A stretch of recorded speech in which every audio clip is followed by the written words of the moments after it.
Patay ang usa ka sangguniang kabataan kagawad human misukol kuno sa kapulisan atol sa gilusad nga anti-illegal drug operation sa Davao City. Nasayrang notado sab kuno nga kawatan ang napatay nga SK kagawad. Nakatutok si John D. Esteban. Wa na mahuman sa sospek ang termino ni ini kinsa nasayrang usa di ay ka SK kagawad sa barangay 28-C Davao City human mapatay atol sa operasyon sa kapulisan. Positibo kunong napalitan og illegal nga droga ang sospek nga nailhang si Raymart Duran, 23 anyos, atol sa bypass operation sa Pioneer Street sa susamang barangay. Apan imbis nga mutahan, nagpabuto daw kini sa iyang armas, rason nga napugos og balos ang kapulisan. Nisukol siya during sa bypass.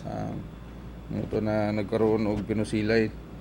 So natamaan siya. Gidala sa ospital, namatay. Nasayrang kanunay kunong nagapositibo sa ginapahigayong drug test sa ilang barangay ang sospek. Notado na usab daw di ay kining kawatan sa lugar. Unya katong bag-o lang, nakuhaan siya og CCTV, no? Footage nga nagsaka og isa ka kining establishment diri si Ramon Magsaysay. Nakakuha siya og cash dito. Apan gipangimakak sa kabanay sa sospek ang mga pasangil bato kaniya. Pero nagbago naman kay gikan man na sigud siya sa lamdagon naggawas man okay na magyud siya wala na magyud siya nibalik anong kuan nahagot abot nga nung nakuan to si ato. No-recover gikan sa sospek ang upat ka pakete sa gituuhang shabu, duha ka stick sa marijuana, bypass money ug pusil nga gigamit daw niini sa pagsukol.